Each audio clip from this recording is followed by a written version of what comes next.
Kani leibol khat ka ko masin oi pu kani lei phat chom dan chu mai lei bal lei ki to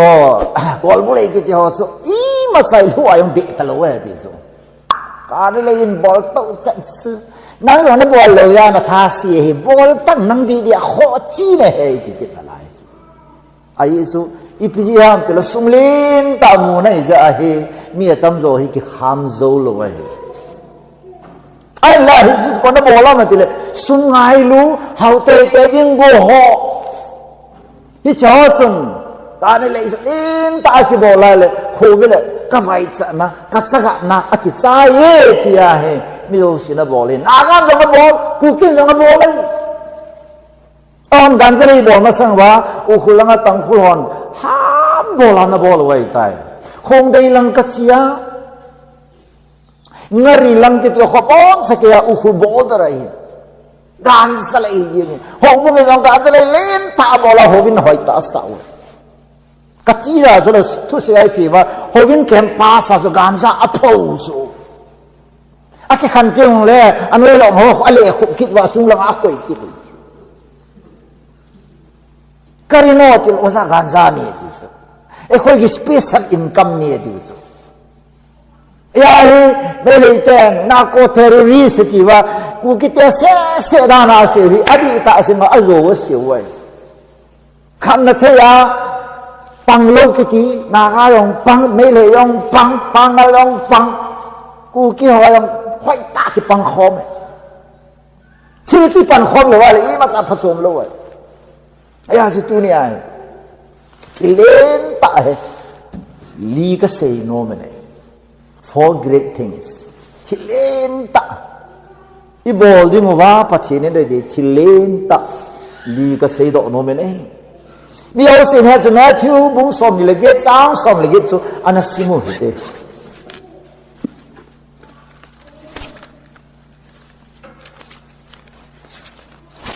pathinin van la le se na mi hem Bolding na to dinga asol na la alim pinsu the great commission is given sub 10 Matthew 28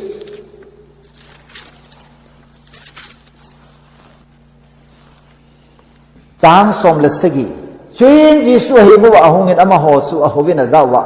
vana le ya thule na zo su ke ma e ki pi hi ta e chi su na ho chi vin nam ti na bi zo se yuin ga simon apa cha chule lagau thing mina ama ho chu baptize the bolun chule ke man na ho ka pi thu zo se abon cha ani dingovin ga hilon chule vevin vanu le se ki chai ni ge yin ke man na ho ka pi jing na ve pathen thang wa nu ha chi sa te the great commission Kison nala pathinin mihin gancha ganhing chauting le vanoya ahing tapo asol nala sol nalen pen pathinin agu nala alin pena an koi do hi seyu som lani ho ichi khanglaya ta asan sa te ho ki pana tu pahil lang dinga asol nei hi neo hiloi alin pena ki pana thu phasai dinga asol do ho keng jong su isaya thim gao kama asein ki pana thu phasai ho keng hi iti hoya he tam how beautiful are the feet of those who bring good news ki pana thu pa in po pi ho keng so a hoi na long ne ti so yen keng hin zo na ne hin keng hi sat lo a i ge lo na ding e ge sai ya tu ita bang keng ham tu nia va bo le solal chu wai chu nga ka lon chui pia ka lon na ki pa na tu phasai dinga ki hong ja a chu I keng jong pathina ve nu mai ki pa na tu phasai na ka khut a sa ya chu pathin ka khut a ve nu mai ki pa na tu phasai na dinga ka le la ka kam kaman ja a chu pathinin ka kam jong a ve num dingai ki pana thu phalam do na sulagana imu thailawa pathin thu ki gel na lama ilung thim zo pathinin akipa pi dingai hallelujah ta sei non pen ta chu na to thil bol ki ti ki gel ma sa ki bol ei ki gel ma sa lo la ki bol khat sam lo ei ya su pathinin na to ave na boy agel vet ma sa nahi Jeremiah 17 verse 10 says I the Lord search the heart examine the mind great ati si bola lena sam si pathin ke sol nahin pathin ei sol nahi pathin lena sa su ibia lena sa pathin vet dinga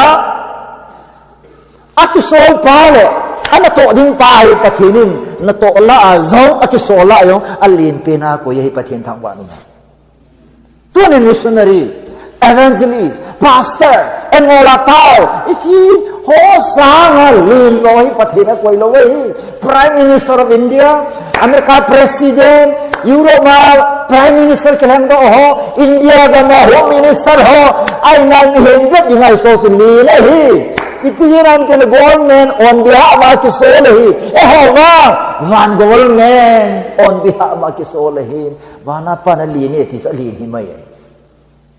jalan ka setan kile sa ngai lo si le ki sa hai so hallelujah kan suami mo pen anel pen avom pen kai sa kai ti hoi wa ngai a pen su ka sa dai so ka tha se dam su ka pa na siamถ้าสิตุยดูที่จะดีตากันก็เตะปนทวินที่บาลเลยไม่ลงไว้ตาบาลกิตันสังปะเมียกิหูนะอันอวัลหะรูสุกี่จะละสาทำคัดเบลเราหรือว่าเลยลุ้นเราเฮเลยจุอีพิจินำก็ถ้าสิจีจุแต่ไว้สุห้อยน่ะรอลูกหิบ่ตุยดีสวยจริงกันนี่ละน่ะโตเยอะสุดน่ะรอตุยอีเนี่ยป้าตุยจงเล่อีกิเลคิลพอไหนเลยลุ้นจริงสุเอ็งนี่เกล้าปะทิ้งทุกสิ่งอาสาอัตุยาตุยสุไอ้มังไอ้ที่นั่นไอ้ว่าลุ้นเฉลิมตามที่เราก็ว่าที่กิลตลอดอ่ะปุยดานี่นะเยสุนกรีดปะทิ้งนี่บอกละอีสิมาทุยกรีดอาสาหังอธิจุนะอีกอย่างอีสิกรีดคอมมิชชั่นอธิหามาที่เลยปะทิ้งนี่อีสิไลมุนะอาโซลหอยกุยหำที่เหตุไงมีเห็นข้าชุนตรงนี้ไงกิโซอะไรเลยอันนั้นโตกิตัวอามินะโซลโซIS นี่ขัดสู้สกิดาราปูโวขัดกิโซเทโลโซอินเจเนียร์ขัดสู้เลขาเฮลูเบขัดสู้อินเจเนียร์กายเทโลโซอากิโซลป้าเฮอันนั้นตัวอะไรเจ้าอากิโซลป้าอย่างนี้ไอ้ชิตกิตัวอาโซโซประเทศทางบ้านก็โซโซกิโซลามตัวเนี่ยประเทศนั่นตัวฮีประเทศกินโบฮีก็โซโซกิโซลามประเทศเลย number 1 2 Corinthians 5:17 those who are in Christ คริสต์เอาหัวบอกกิโซเลยไอ้ยิสุคริสต์น้องรู้ว่าเลยประเทศนี้อีที่คริสต์ที่งาสุนัสโอลที่ดำกันที่สุดมีเอาเสียงประเทศลักษณะตัวที่โลกิสุมีเอาเสียงอัตตาเมื่อประเทศนั้นไงโลกิสุมีเอาเสียงประเทศทั่วเสียงนั้นประเทศนั้นมันโลกิสุมีเอาเสียงอัตตาเมื่อถึงที่ดังสู้โลกิสุอามาว่าก็โลสุประเทศนี้นะโซลัมติเล่อีโบราณที่บอกว่าเลี้ยงห้ามจะนั่นเลี้ยงตาตรงที่ไงปัจจุบันมีเนี่ยโซลโลเวมิลีนโซลเลยก็มิลีนชู those who are in Christ คริสต์เอาหอยข้าได้ต่อจีสอยปูคุยหูบุงานนมังไอ้หูบุงานก็ไม่เห็นปะที่เฮ้ยต้องมีเอาไว้เลยจ้ะยีสวยยังมีตั้งฮาเลลูยาแล้ว Bible says KBCA KCCA UPCA CICA Catholic kiti kimulaway hallelujah akimu sa kuhan tile those are in Christ Krista ho mihiyami yung na po so Amerika ho ka hong le Amerika sa ako minagmusang yung so airport is until ako mikikidong dito by the way where are you from brother hoyang ko ni Manipura ko ni so Sab dia Manipur yang hello lah so Manipur, adi so Sumawai so Manipur so, na, sana mam so Manipur kita so sab dia hello so, lang, where are you from? Dia ni kan Amerika tu dok ngai lo so sab kan dia, I am from England, I am from here overseas, na tu kan lian garang kita, mana musang yang so, nazi so lah. Eh, Satan ini ilmu sang deh. Mana bantu ke? Mana holy ilmu sang di situ. In Christ, Krista yang di sana. Haleluya. Tu nak ada lesun. ไม่เอาเสพเทียนทั่วเสียนะไม่เอาเสพเทียนหน้าตัวเทียนไม่เอาเสพจีเทียนอามาว่างปะเทียนโซโลมีหิมกิติจูอีจีจงละลีนไงโลหิตฮาเลลูยาปะกายยิสุนเสียจูเสียอยู่หกมา He who served me must follow me. John bungi chang som milu ma si chu. Nah, I will be where my servant is. Kalhat sa na chu ei ka ding ai hi. Ama wa kalhat sa kan ho chung kanung azui ding ai must follow azui ding ai hi. Tu na yo ibui na ho ya dang lo be chu. A tao ta ho yong Jesu ki zui lo chu. Ho vin kai kai ho yong Jesu ki zui lo chu. Christian ho sa ka don do Jesu zui lo chu. Isi chui boi na.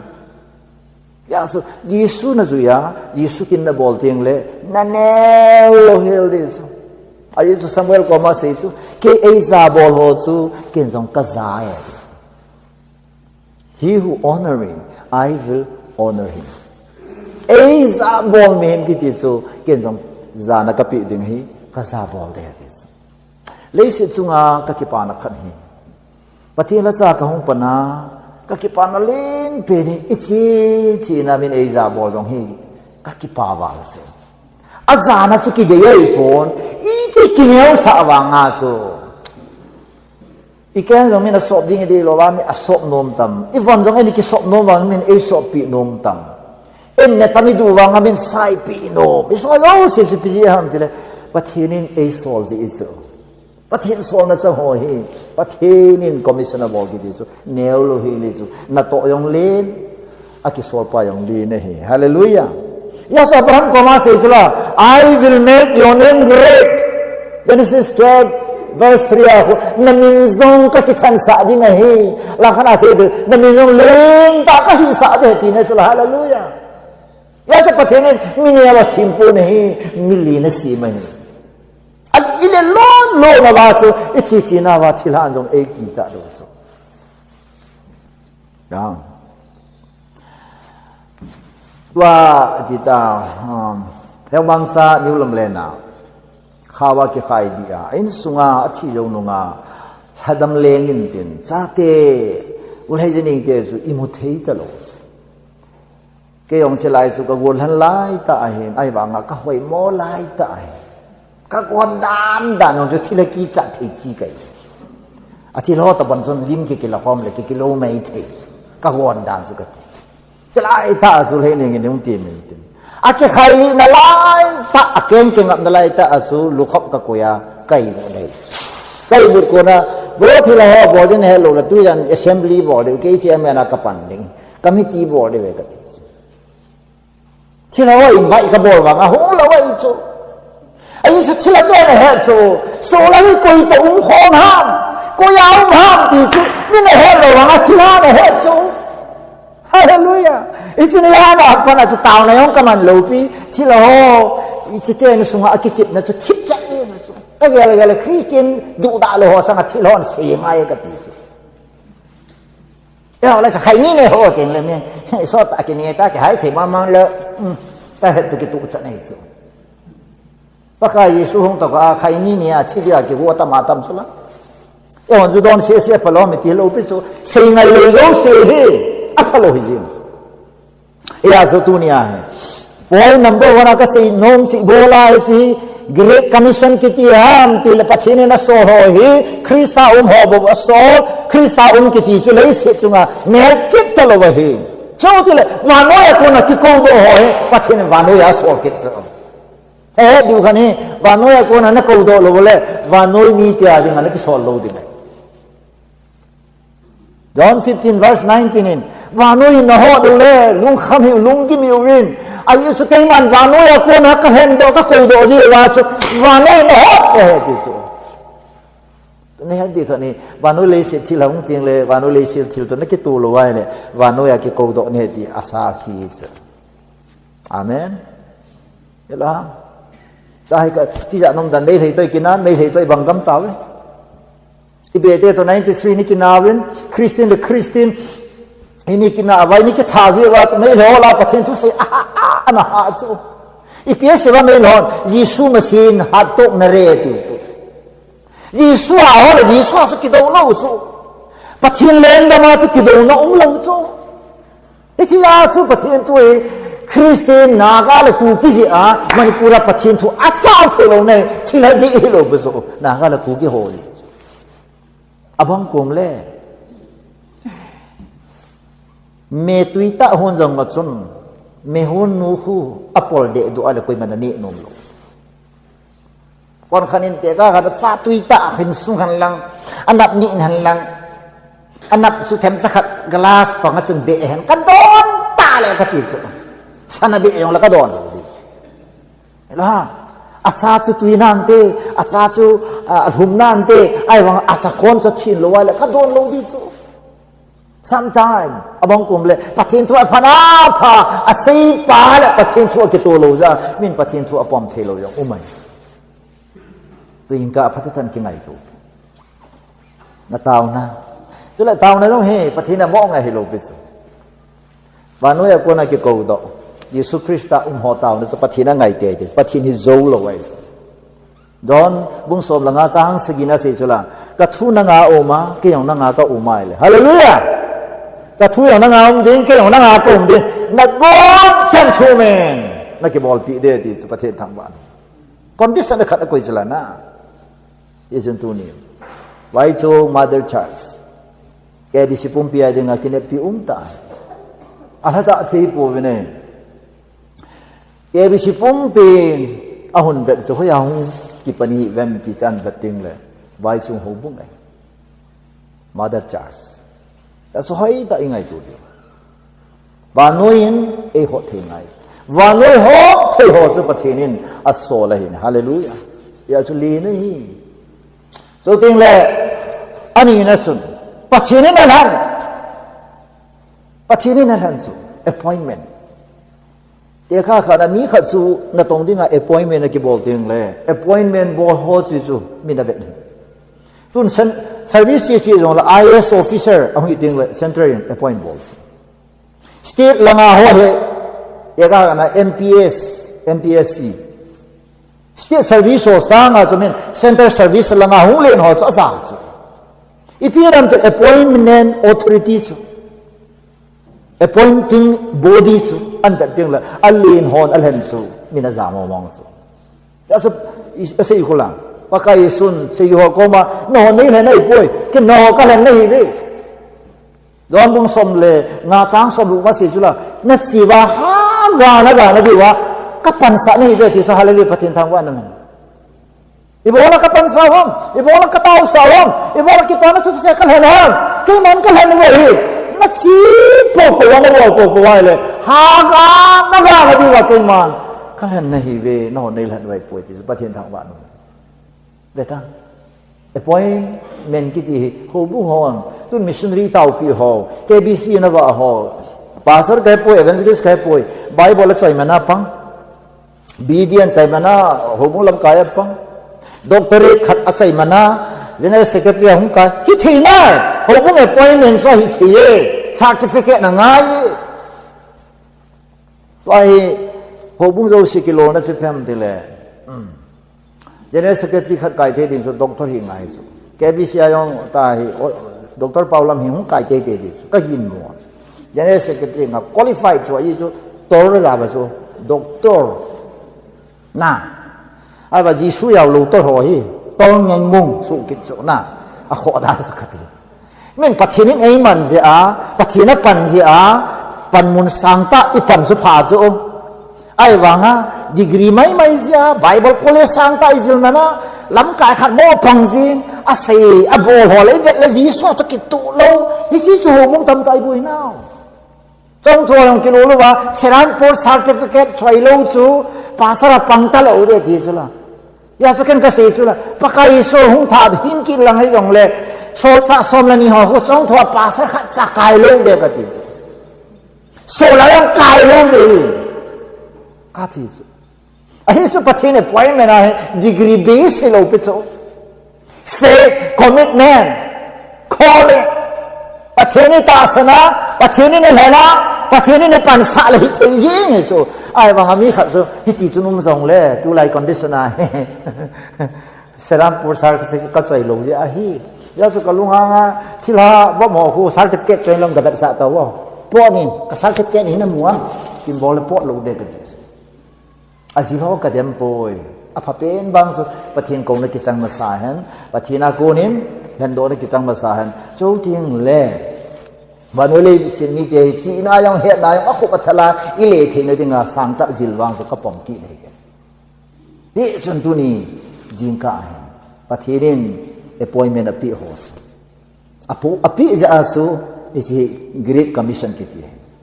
ฮาเลลูยาอันนี้นะปะเทียนเล้งกันมาโหเนี่ยดูเลยสินะเฮ้ยไว้หอมได้แต่เวลาไก่นะปุ๊จริงไว้จงพัดนะจริงเอาเขาสปูไอ้ทุกทีเลยป่าสร์ป่าไอ้เราหบุงลำไก่หอเจ้าทีเลยคุสุงา village authority หอสู้นี่จุดนั้นปุ๊สู้ที่เราเสียนะ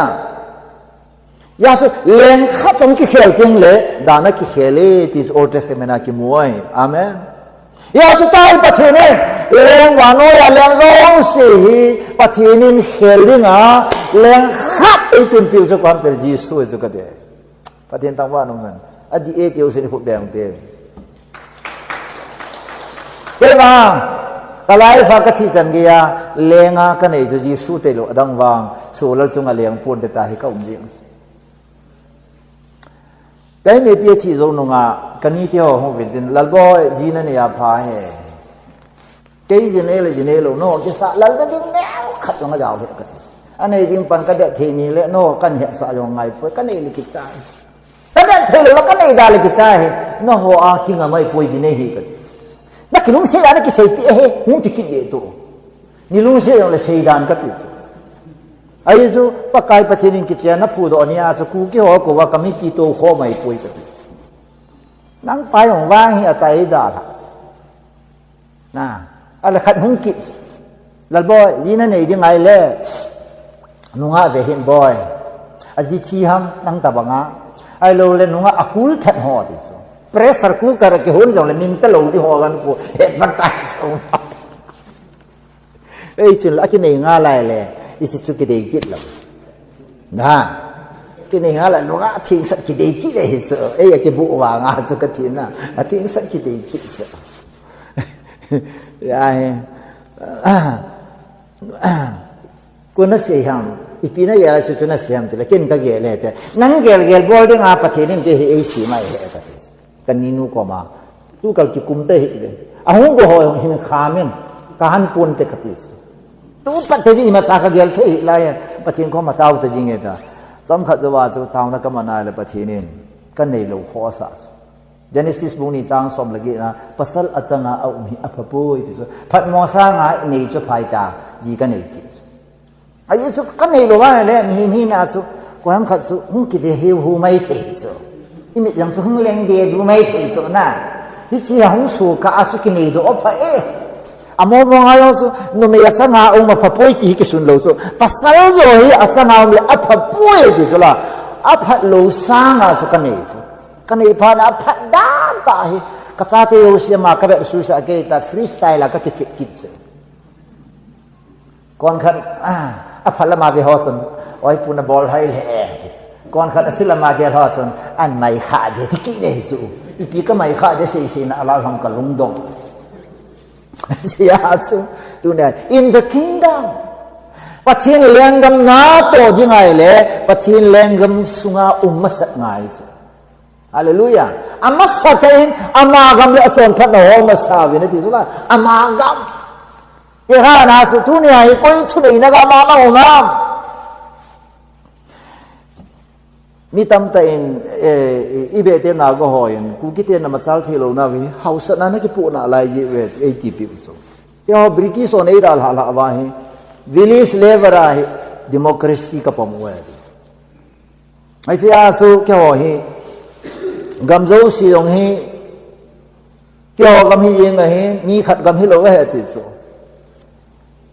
ยาสิชนกับพี่น้องสูนั่นลำกายหัวนั่นเด็ดที่ไอ้เลยกำจัดสิ่งมีปีกับฮิสาวินคุติเล coi mà chana lo này gì này lâu đi thì naga hai thinh cơ hồ này gì ai bằng ai hồi lo thinh tăng cái gì gì vậy hai thinh kinh họ chỉ xây ai le lo thinh kinh họ đẹp thế lo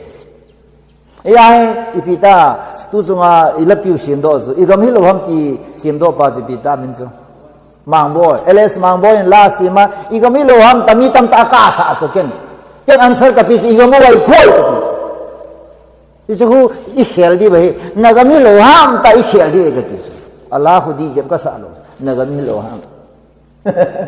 ai song ho so ma sanga sa di chu nagam hi lo ham na atai velo chun thimhang ga velo cha tam lo ho so za mai chu bai chung pai ka ki pa chu agama chu ipie bol ham wang ka he na agam be a chu la huwa chu la pa cha chu la ko vin ka chu la pa thin thang wa no man hau sa chu ka den hi hau sa hi nga lai le hau sa chu hau yang hau han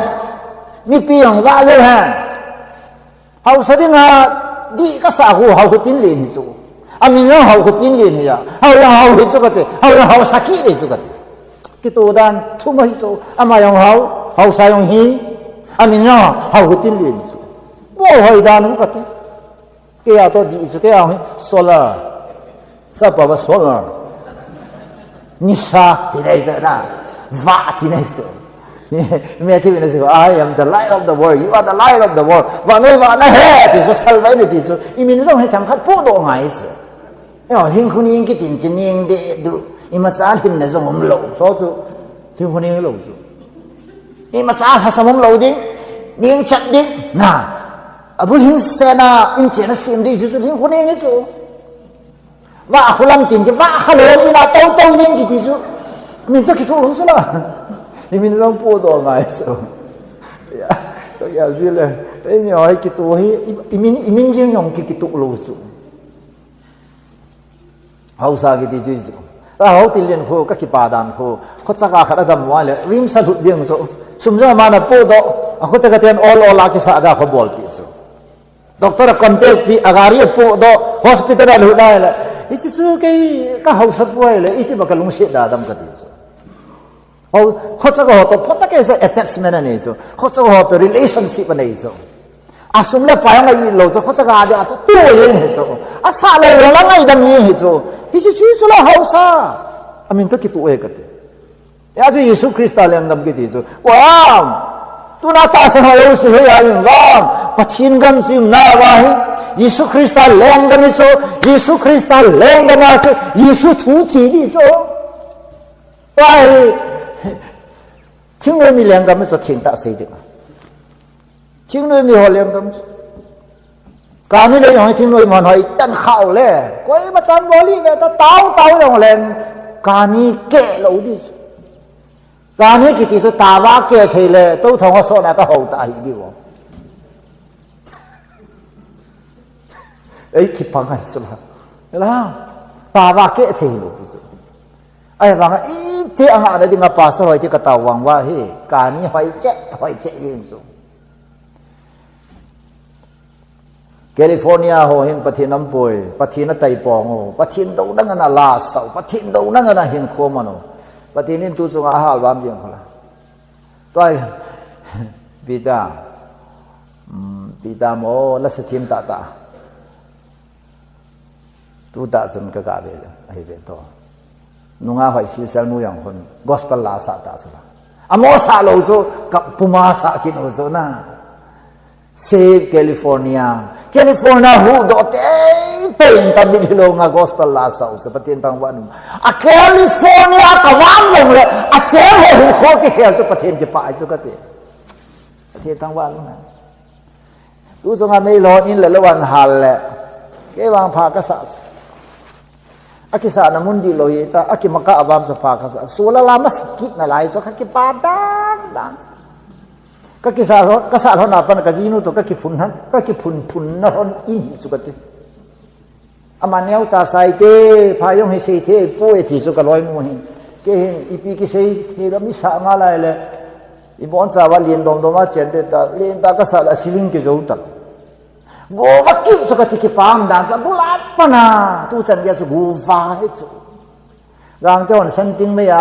pai te hon ha la ya chu amon ha ki le le ki ho jong sim phat dik ka tiu ai thau thau e ti chu akisa dan him dik lo hi ati chu akisa dan ong di lo hi na hal wa mo la phai yin ta pa nai pai ta kisa hoi dai tai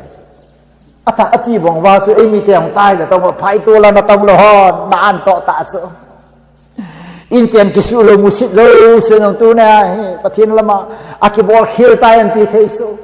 ichung wa thil so hoi pathin lama ki hei nai ne ai le nothing bad a phamom lo so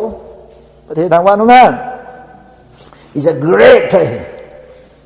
ya so le ne he pathin thu chi ding a he Paul kho ta Christian sumang ding a ki gu a Bible them pen ama khanga yil la sang pen Paul kho ka ge le ke bi si ho dei chi tai so Dr. Paul toy service ke hol tha la ke ba in la nai sai de ta ke bi so chong thon ong ila ta lo diu ai so Bible ki sim lo so la mi khan oi pu Bible na sim lo ta yin ka ni lan ka sim ne ka koi Bible sim lo wa tin thai o sim Bible sim chu na lo su ka sei nai po ai pu Bible college na si hang ta chi na kham ka sa ka si lo he ka ti ai wang le kha ka thek lo a Bible ka sim lo ai su BA certificate ke ne lo hen din diploma ki pat di chu ka ge lai le Himalaya mountain a kal da la ka ge ya ai ka sim lo ka sim lo wa kham but in experience pi ho chu ki se ai ta ki ba le le asim ho yong ka dem po ka he lo teng la sim ho ka do theological background ipp ho ho seminar angai ting le ke wang chun ta Dr. Paulam hoi kui ngai age ho loi evangelist Bible sim lo yo he sapa ke koi ma hil ngai lo koi ma pho ngai lo ta banga ung lo yong kyum ki de chu chong chu di de lo wai asim ho chan het gi le on khoi en tu chunga GMFDI chung sa nga thu se ya wanted ha lo ai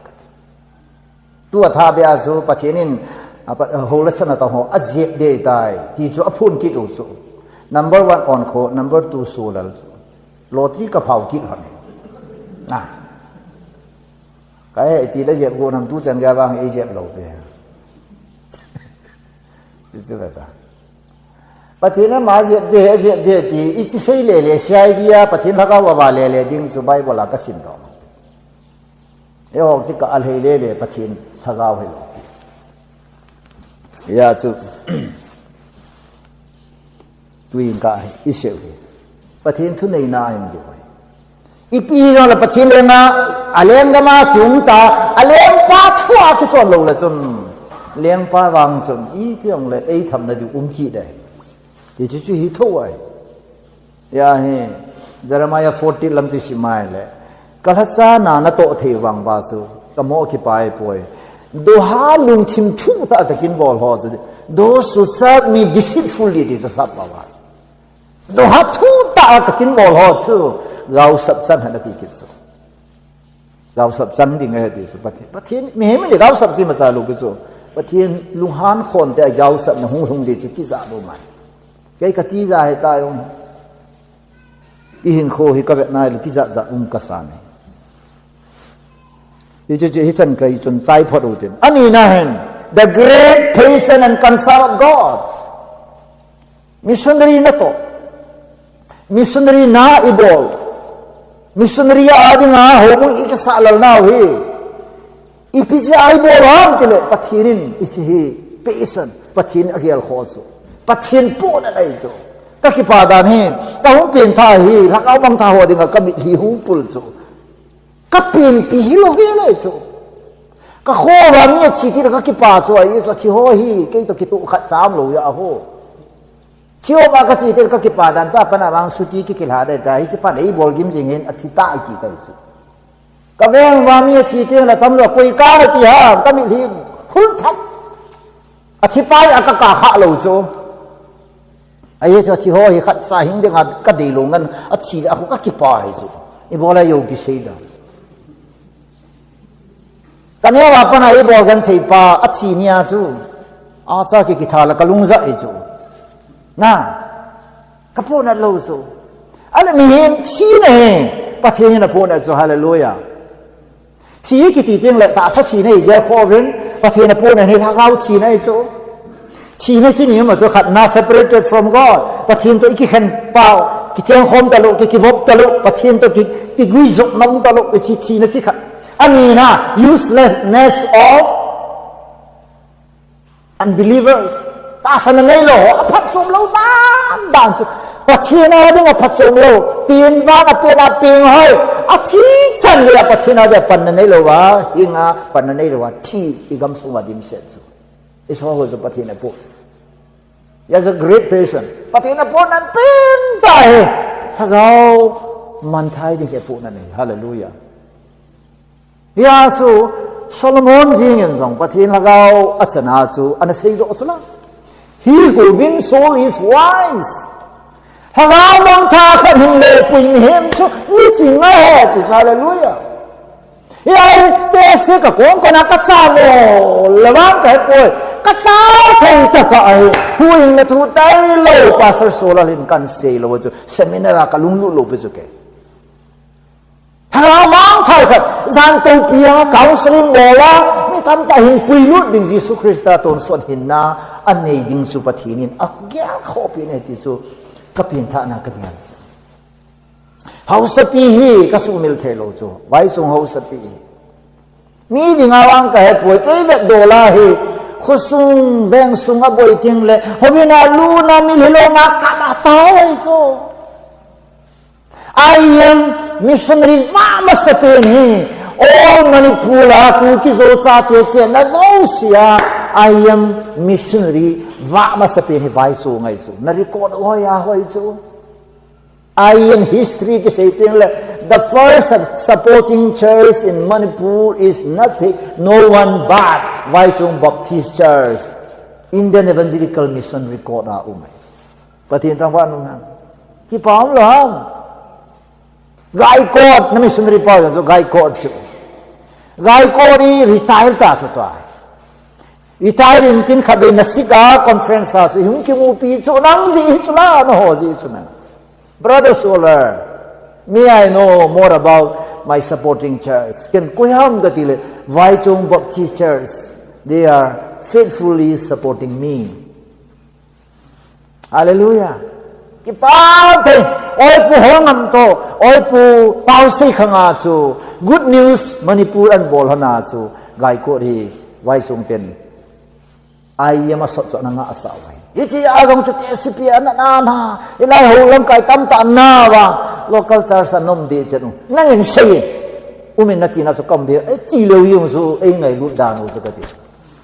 ya ken vai so ga hong te la thil tam ta kha gel dos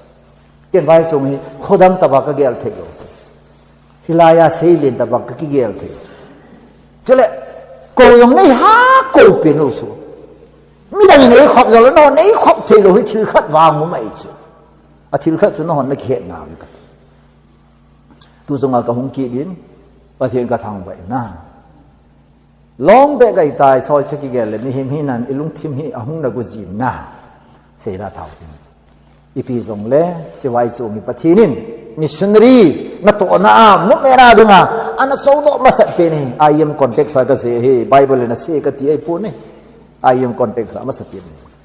อันนี้นะตัว KIBC กับพวกพี่เขาอันนี้นะ second supporting church อะไรมิชชันนารีอักมาคุมมา KIBC คุณ FNPBR ตัวกุมายังขัดละเดียวไอ้ยังละเดียวสุ local evangelism มังโบยเนี่ยดูเองโอ้ยปูมังโบยกิติเฮโกเรียไบเบิลซิมหินอามาประเทศนี้ตุไลขังทาละอามันลอยประเทศทางไว้เกี่ยงไงตาสลับดอลกับผู้เตะดูสงฆ์ว่าบอยองหิมังบอยก็มาสู่จานขัดยีอามังบอยอินโฟนอินบอลากันผู้ฮีนะ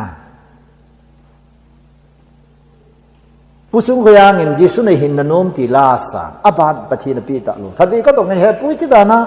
ลาบานหินัสิมโลตามไปเลยก็ลัสิมฮีปฏินปีมองเงินอาบานปีตะปุ้ยที่สุดไอ้สุลัสิมผู้บุญหิงเบสอาบานไงตะลุสุดHallelujah. Aman ngai talo kola every verse ko Bible quotation at tamata maso. Esi hingbe sa ไอ้สิยิสุนเห็นนั่นโน้มไอ้มีเจนนะโอ้สิอสุดที่ตาจะประเทศทางว่าลาขัดเสสิมโดลาตั้งตาคิสิมประเทศนั้นมันโลสังขัดเสประเทศนั้นมันลาสุบานอยปุ่มปีอสุดคิดสุโจยนยองสะชิมเตนยองสะไว้เพลยองสะมิโจมเตนนักเล่นดาวสะโอ้สุอีพีห้ามไล่ว่างาประเทศนั้นปีจีสุตุลาละสีมอยองเฮขัดเบกิโกข้อมันเด็กที่จันกิเวลกับลุงจักนัตมาตังมีเดียมนั่นลาปูกิซิมปัจจัยหูดันดิ้งปูกิซิมสารมันลาคิตีสารมันฮิโลดิสลาคิตีจะปัจจัยโดวะจอยดิสยาละสีมอยขัดเบกิโกข้อมันคอนซัลทิชันกินเอเลกัติสตัวลาละสีมอยเลยมีเดียนั่นลาสิมินมีเสียนั่นลาสิมินมีดงนั่นลาสิมินมีพูนั่นลาสิมินเลยปัจจัยที่ปานั่นดิ้งลาสิมุติก็เสียปีนอาเซียมซีมันจึงเทตอาเซียมไงสุประเทศที่ว่าสวยที่สุดลาคิดที่สุด direct ประเทศนี้ที่สุดประเทศว่าสวยที่สุดลาคิดซีมนาคูมีหิมคิดว่าสวยน่ายาวโลดิสมีหิมทุยองเซโลดิประเทศอาทิตย์บอกที่เราเสียซีมเรื่องไงจะทำจะกระทุ้ยตรงละกันเสียงเต็มมินเสียนาทีจะสุกันเสียกันนะส่วนนี้นะปัจจุบันนี้บอกละที่ great personality ฮะ escalating 32 สิมาเลยโอ้ยมาสักทีจังก็ป้าป่วยที่สุดปัจจุบันฮาเลลูยาปัจจุบันพูดนั่นสุพูดนั่นด่าเล่นเป็นสุมีมขัดตัวสดทีน่าจันทิงปัจจุบันนุ่มโลฮาเลลูยาตัวนี้น่ะสมในอินังมีมขัดเนี่ยเปลี่ยนท่าได้ไงเลยโฮมครูเชตน่ะสาขัดเปลี่ยนท่านั่นได้ไงลักนี่ลักทุ่มน่ะเสียนสู้ปัจจุบันมีงอลนั่นทีนี่หรอเขาสาขัดปัจจัยเหตุกิติฮีขุสุมีเทวางบุไหนสุอีลังกายอันนั้นขัดอภิญชาสุนั่นคุณปีดิ่ง blessing ไอสุ blessing กิติโอ้โหเลยพี่โจปัจจัยนั้น blessing เฮไว้ชั่วเพียงมีเห็นฟังแล้วว่าปัจจัยนี้มีพัฒเทบุไงรู้สุมีเห็นข้ามสุปัจจัยอกุวะหินนั่นเนี่ยปัจจัยนั้นว่าจะอภิญชานั่นเลยกันฮิจิโนฮิจิตาทรูอาจะประเทศมันจะมีปีจุงไอประเทศนะฮอกสุมีสังลีสังงากำที่มาว่าอย่างจะเวลาจนมีจะปังเหนียวขัดงานนี่แหละสังละเพียงงานสวยข้าอยากจะมีจุยอยากจะเนี่ยอันนี้สุประเทศไหนได้แล้วงานวานาตัวน่ะอะไรลูกพิสุสังละอยากจะเพียงงานเรื่องงานนี่อยากจะมีจุยอยากจะว่าสุไปเปะสมละนี่วามาไล่สุฮาเลลูยาประเทศนี้พัฒน์บูติงเลยอวาลุมเตเตจูหอยให้ไปตรงคริสต์มาสติงเลยเนี่ยว่าเสียงเลยมีวาลฟุกเฮกิวกิจูเบลิจัดวาลัมบรูยัดวาลัมที่กูอีพีอาโซขบุยเพียงเถอะอโวเสดิเกลโซโวเสดิงอวิเสดิงอามาว่าอย่างสุขัดอันที่กิโลไลสุกวิเสดิงกโวเสดิงนุปีหัวเรื่องคริสต์มาสฮีบุกาชานนักบุวาลชานไนส์บัวเนี่ยเป็นนางพงสักอยู่กี่ไปมั่วหัววิจารณ์เกี่ยวดอกหนักหลายสินะอาวาประเทศทางว่าโนแมนประเทศนี้มีประเทศอโบทิงเลยอาวาเสนาพิสุอาเมนเฮ้ยเอมิเตเฮอิจิเบเสวะอาวาลุมเทลอาวาลุมมาแล้วถึงขลุ่นูพี่ขันโอ้ยผู้อิทธิกตาวางกันสุ่งให้อาวาน้ำเจเตอาวาน้ำเจเตนั่นยาบ้าที่สุดเฮ้ยนี่เป็นทำไมลูกพี่กันตามกับมีอุศิกาจามามีรีลิฟเซ็นเตอร์สุดแก่จุฬาโซลาร์กันจามาเลยMLAเตนะพี่ฮ่าฮ่ามินิสเตอร์เตนะจัดกิเลรู้จักสู้กักกิโกนั่นไอ้สาวห้างอมอนี่สานมโจอีพีนั้นประเทศมีขัดที่กุยเล่ประเทศบุกจังเดียที่จะมีงอลโลโจอาพงมินโจเนี่ยจุฬามีไฟตาโลกเจมให้กิบเกียนหัวโจอาบานาโต้ทั้งให้กิบโจมอเลียนสุเสดาเต้าเตี้ยเฮ็ดสาวต้องรวยหางสิงล่างคุยแบบนั้นแหละหางสิงเขาขอรู้กิจสุดต้องรวยเขาละคงคัดไปสู้ตัวโปละมองเรื่องตุ้มมุนขนาดจะลุงนุดตาคงแข็งน้ำไว้แล้วพุ่งมินโตไงลูกต้องรวยเขาเห็น